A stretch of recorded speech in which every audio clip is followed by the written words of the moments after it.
본문에는 예수님이 행하신 두 가지 기적이 나옵니다. 하나는 새참 바람과 바다를 잔잔하게 하신 것이고, 다른 하나는 귀신 들린 사람을 고치신 일입니다. 새참 바람과 바다를 잔잔케 하신 일은 자연 세계와 관련이 있고, 귀신 들린 사람을 고치신 일은 영적 세계와 관련이 있습니다. 겉으로 보기에 두 사건은 전혀 다른 것처럼 보이지만 사실은 같은 사건입니다. 이 두 사건은 예수님은 누구신가라는 그 의문에 대한 답을 각각의 측면에서 제공한다는 점에서 공통점이 있습니다. 우리 주님은 자연 세계도 영적 세계도 모두를 다스리시는 주관자이시다라고 말하고 있습니다. 유대인의 정서에서 자연 세계와 영적 세계를 모두 다스리는 분은 오직 하나님 한 분밖에 없습니다. 그렇다면 이 두 사건은 예수님이 바로 하나님이시라는 증거의 성격을 가지고 있습니다. 성경에 보면 예수님은 수많은 기적과 표적을 행하셨습니다.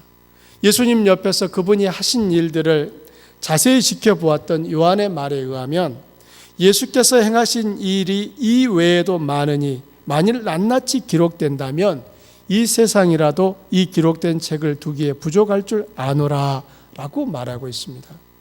요한은 예수님의 일생을 기록하기 위하여 요한복음을 기록했는데 그 마지막 21장을 끝내면서 예수님이 하신 일이 이 외에도 많다라고 얘기를 하고 있는 것입니다.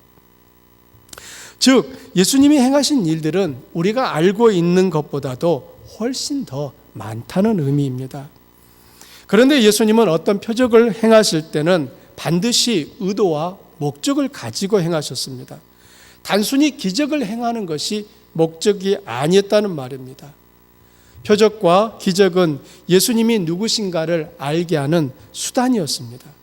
따라서 예수님은 표적을 본 사람들이 자신을 믿고 따르는 것을 기대하셨습니다.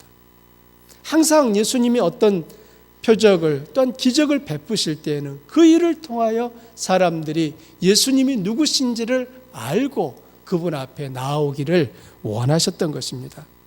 하지만 표적을 본 사람들의 반응은 제각각 달랐습니다. 오늘 본문에서도 두 가지 사건 속에 나타난 사람들은 전혀 다른 반응을 나타냅니다. 먼저 8장 23절부터 27절에 보면 제자들은 예수님을 배에 태우고 갈릴리 바다를 건너고 있었습니다. 예수님이 타고 항해하시던 배는 고깃배였던 것으로 보입니다. 대개 당시 고깃배들은 깊이가 깊지 않아서 물이 차면 가라앉을 위험이 다분했다고 합니다. 1986년에 1세기경으로 추정되는 고깃배 한 척이 갈릴리 바다에서 발견되었습니다. 길이는 8.2m, 너비는 2.35m, 깊이는 1.25m의 크기였습니다. 특별히 여기서 깊이가 1.25m였다라고 하는 것은 물이 차게 되면 그 배가 가라앉을 수 있다라고 하는 것을 의미합니다.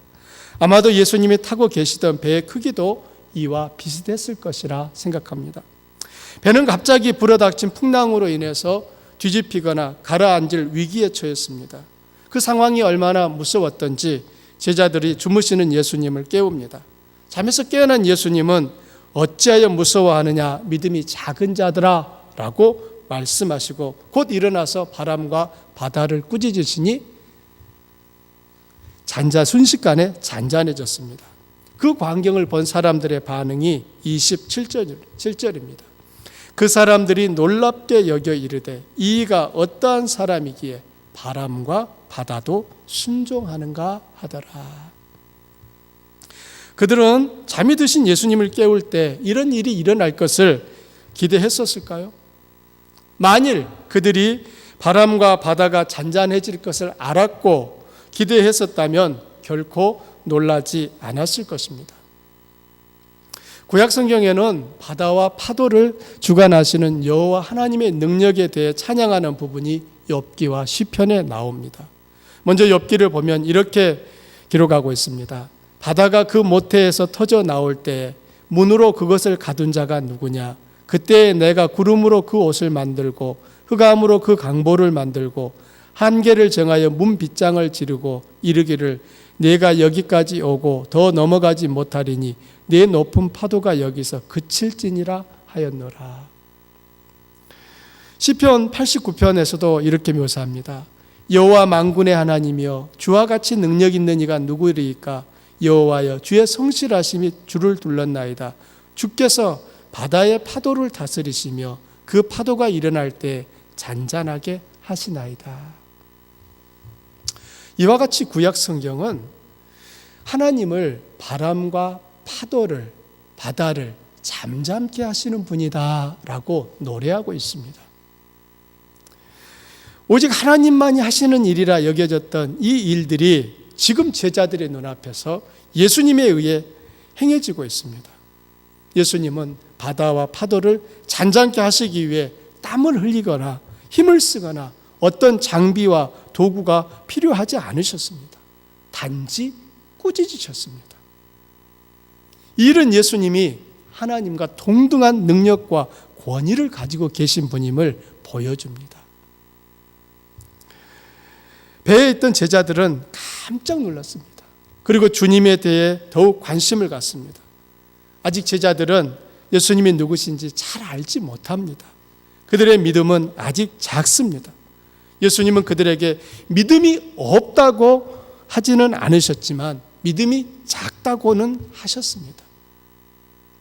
우리는 이 부분을 좀 구분할 필요가 있습니다.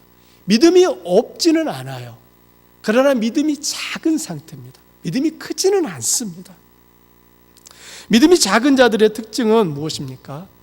하나님을 아버지라고 믿고 따르면서도 여러 가지 세상적인 일로 염려합니다. 사실 믿음과 염려는 반비례 관계에 있습니다. 저울의 양쪽에 믿음과 염려를 올려놓으면 가벼운 쪽은 위로 들려 올라가게 됩니다. 여러분의 믿음을 염려와 함께 저울에 올려놓는다면 여러분 어느 쪽이 들려 올라갈 것 같습니까? 제자들은 비록 작은 믿음이지만 그들은 주님께 더욱 가까이 나아갑니다. 이것이 신앙생활에 있어서 중요합니다. 처음부터 큰 믿음을 가진 사람은 아무도 없습니다. 믿음은 성장하는 것입니다. 사실 믿음은 하나님께서 주시는 선물입니다. 어떤 사람이 노력해서 연구해서 만들어낼 수 있는 그런 것이 아닙니다. 그러나 우리 안에 심겨진 그 믿음은 또한 자라나게 되어 있습니다. 그 성장하는 데 있어서 여기에 우리의 책임이 따르는 것입니다. 믿음은 그러면 언제 자랍니까? 믿음은 믿을 때 자랍니다. 바울은 이런 사실을 로마서 1장에서 이렇게 말합니다. 복음에는 하나님의 의가 나타나서 믿음으로 믿음에 이르게 한다라고 말하고 있습니다. 큰 믿음이 하루아침에 형성되지 않아요. 그리고 큰 믿음을 타고나는 것도 아니에요. 우리 안에 심겨주신 그 믿음을 지키고 그 믿음이 자라가도록 소중하게 가꾼 사람들은 더욱 그 믿음의 자라남을 볼 수 있는 축복을 받게 되는 것입니다. 반면에 8장 28절부터 34절을 보면 기적을 본 사람들은 숫자로만 보면 앞에서 있었던 이 사람들보다 훨씬 더 많습니다. 34절을 보십시오. 온 시내가 예수님을 만나려고 나가서 보았다고 합니다. 마가복음을 보게 되면 이 온 시내라는 부분을 도시와 농촌들이라고 번역을 했습니다. 즉 수많은 사람들이 와서 예수님이 행하신 놀라운 기적을 보았다는 말입니다. 그들은 모두 놀라고 두려워합니다. 이쯤 되면 그 다음에 예상되는 반응은 무엇일까요? 온 시내가 예수를 만나려고 나가서 보고 예수를 믿었더라. 일반적으로 예상되는 결과입니다. 그런데 정반대의 결과가 나옵니다. 온 시내가 예수를 만나려고 나가서 보고 그 지방에서 떠나시기를 간구하더라. 참으로 이상하지 않습니까? 가다라 지방의 사람들은 바다에서 거센 풍랑을 만난 사람들보다 예수님에 대해 더 많은 정보를 가지고 있었습니다. 귀신 들린 사람들이 예수님을 향해 하나님의 아들이라고 이미 고백했습니다. 그 사람들은 귀신 들린 사람들의 입을 통해 예수님이 하나님의 아들이라는 사실을 알았습니다. 귀신 들린 사람들은 그 지방에서 꽤 유명인이었습니다. 그들은 무덤에서 지내고 있었는데요. 당시에 그 지역의 무덤들은 돌을 파내어 만든 굴 형태로 되어 있었기 때문에 귀신 들린 자가 살기에 아무런 어려움이 없었습니다. 그들은 밤이나 낮이나 어느 때든지 무덤들 사이에서나 산에서 소리를 지르고 돌로 자기 몸을 자해했습니다.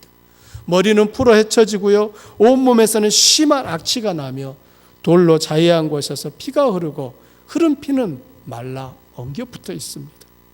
한마디로 귀신 들린 사람들은 그 마을의 골칫 덩어리였습니다. 그뿐만이 아닙니다. 귀신 들린 사람들은 강력한 힘을 가지고 있어서 이제는 아무도 그들을 쇠사슬로도 묶을 수 없게 되었습니다. 사람들이 가까스로 합심하여 귀신 들린 사람을 족쇄와 쇠사슬로 묶은 적이 있었는데 그때마다 번번이 쇠사슬을 끊고 족쇄를 부수어서 이제는 두려워 피하는 방법 외에는 어떻게 할 다른 방법이 없었습니다. 그런데 이게 웬일입니까? 예수라는 분이 배에서 내려 그곳으로 걸어오자 귀신 들린 사람들이 멀리서 예수님을 보고 달려와 엎드려 절을 합니다. 난생 처음 보는 광경에 사람들의 눈이 휘둥그레집니다. 그리고 큰 소리로 하나님의 아들이시여 우리가 당신과 무슨 상관이 있습니까? 라고 부르짖고 예수님 앞에 얌전히 앉아 있습니다. 귀신 들린 사람이 이렇게 쩔쩔매는 것을 전에는 본 적이 없으며 상상도 못했던 일입니다. 그런데 놀라운 일은 여기서 그치지 않았습니다. 예수님이 내 이름이 무엇이냐? 라고 묻자 귀신들은 감히 저항하지 못하고 순순히 대답합니다. 내 이름은 군대입니다. 이는 우리가 많기 때문입니다. 라고 대답합니다. 귀신들의 답변은 동네 사람들이 왜 그동안 이 귀신 들린 사람을 그처럼 제어할 수 없었는지를 설명해 줍니다. 군대라고 번역된 이 레기온이라고 하는 이 단어는 로마 군제상 보병 6,000명으로 구성된 군대 단위입니다. 그렇다면 귀신들의 수가 정확하게 6,000은 아니더라도 대단히 많았음을 시사해 줍니다. 2,000마리의 돼지떼가 바다로 뛰어들어 몰사한 것을 생각해 볼 때 적어도 2,000은 되었던 것 같습니다. 그런데 더 놀라운 사실은 귀신들의 수가 이렇게 많았음에도 불구하고 예수님께 꼼짝 못했다는 사실입니다. 이 일은 우리 주님의 권위가 얼마나 대단한가를 보여줍니다. 또한 귀신 들린 자들이 얼마나 큰 고통 속에 있었을까도 짐작하게 합니다. 마태복음에는 귀신 들린 자들이 어떻게 되었는지 그 결과를 말하고 있지 않지만 마가복음의 병행 구절은 이렇게 기록하고 있습니다. 치던 자들이 도망하여 읍내와 여러 마을에 말하니 사람들이 어떻게 되었는지를 보러 와서 예수께 이르러 그 귀신 들렸던 자, 곧 군대 귀신 집혔던 자가 옷을 입고 정신이 온전하여 앉은 것을 보고 두려워하더라. 이제는 정신이 온전해져서 옷을 입고 앉아 있습니다. 그동안 이 사람은 벌거벗고 지냈습니다. 한번 상상을 해보십시오. 어른입니다. 근데 어른이 벌거벗고 온통 날뛰고 다닙니다. 그 자체로 소름이 끼치고 이건 두려움의 대상이 될 수밖에 없는 것입니다. 그런데 지금은 옷을 입고 있습니다.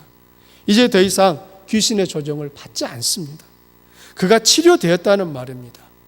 그렇다면 함께 즐거워하고 축하하는 것이 마땅하지 않겠습니까?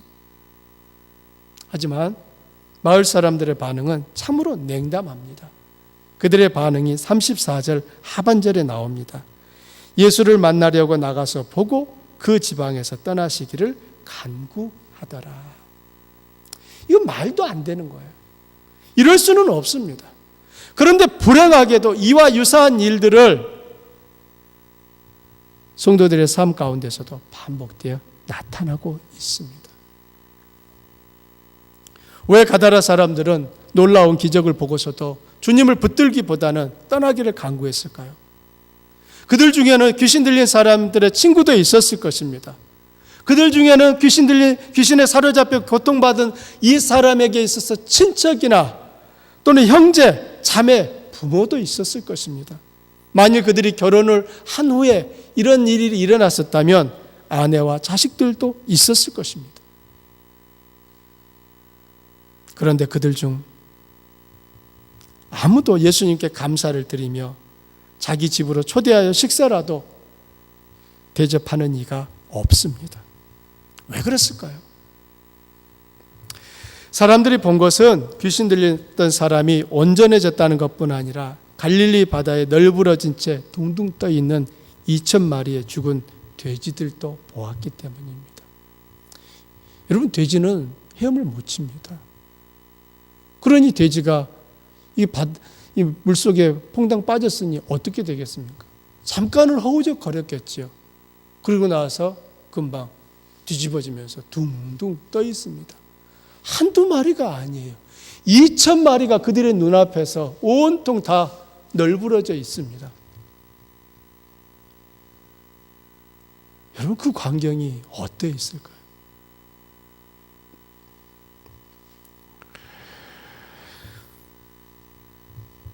돼지가 2,000마리나 죽었다라고 하는 것은 이 마을 사람들에게 있어서 엄청난 손해입니다. 오늘날로 바꾸면은 이게 어느 정도의 금액이었을까요? 한국에서 보통 돼지 한 마리 값이 약 한 22만 원 정도 된다고 합니다. 물론 제주산 돼지는 비쌀 때는 43만 원도 했다고 합니다. 아무튼 보통 돼지 22만 원으로 계산하더라도 2,000마리면은 약 한 4억 5천만 원이 됩니다. 여러분, 4억 5천이 눈 깜짝할 사이에 날아가 버렸어요.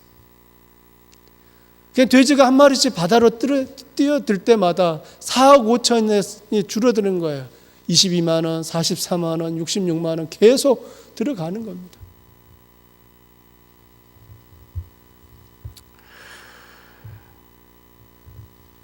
(4억 5천이면은) 우리가 달러로 한 45만 불 되는 거죠. 45만 불 적은 돈 아니지 않습니까? 단지 4억 5천이 아닙니다. 단지 45만 불이 아니에요. 왜냐하면 앞으로 이 돼지들이 새끼를 낳고 그 새끼들이 또 새끼를 낳을 것을 고려한다면 그 피해는 눈덩이처럼 불어납니다. 잠깐이지만 마을 사람들의 머릿속에는 수많은 생각들이 스치고 지나갔을 것입니다. 과연 이 예수님을 우리 마을에 계속 머물도록 붙들고 있을 것인가?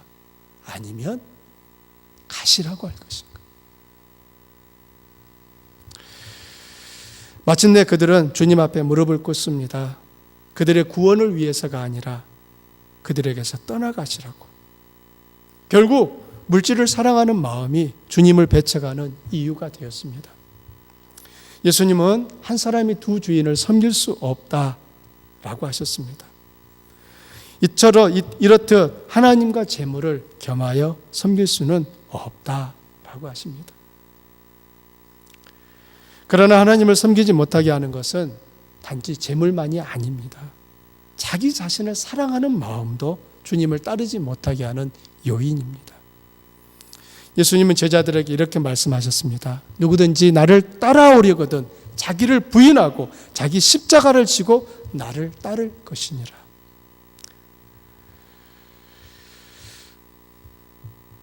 자기를 부인하지 못했던 이 12명의 제자들은 예수님이 잡히시던 날 모두 주님을 버리고 떠났습니다. 하지만 사도행전에 등장하는 12명의 제자들은 예수님을 따르기 위해 기꺼이 이번에는 자기 목숨을 버렸습니다. 예수님을 믿고 따르는 것은 어떤 사람의 결단과 의지만으로는 불가능합니다. 그래서 우리들이 겸손히 머리 숙여 은혜를 구하며 기도해야 하는 이유가 여기에 있기도 합니다. 우리는 성령의 도움이 절대적으로 필요합니다. 성령 하나님께서 우리와 함께 하실 때 우리는 온전한 믿음의 고백과 함께 세상을 이기게 됩니다.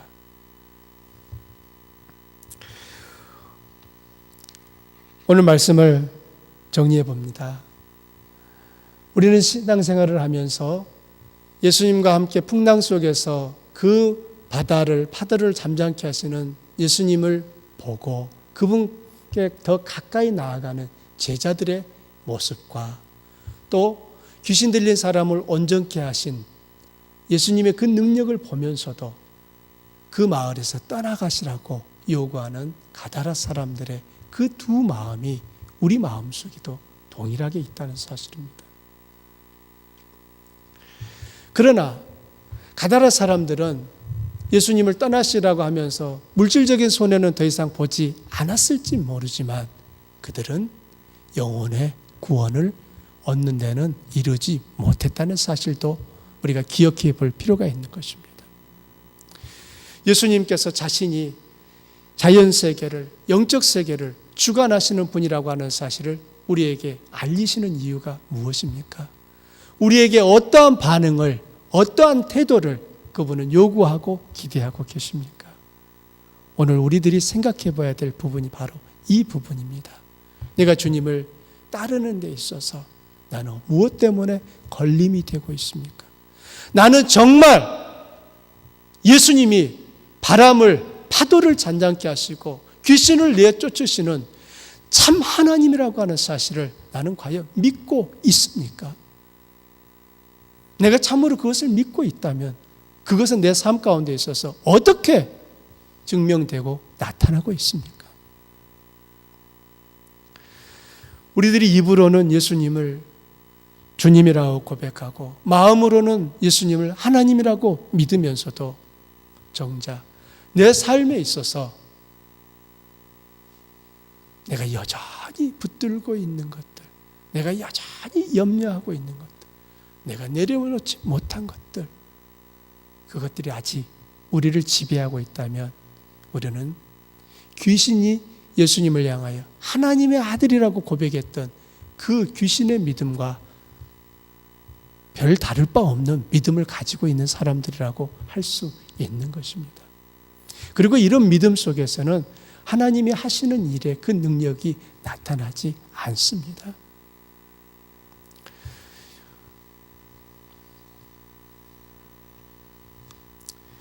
하나님께서는 저와 여러분에게 예수 그리스도가 하나님의 아들이심을 믿을 수 있는 그 믿음을 우리에게 허락하셨습니다.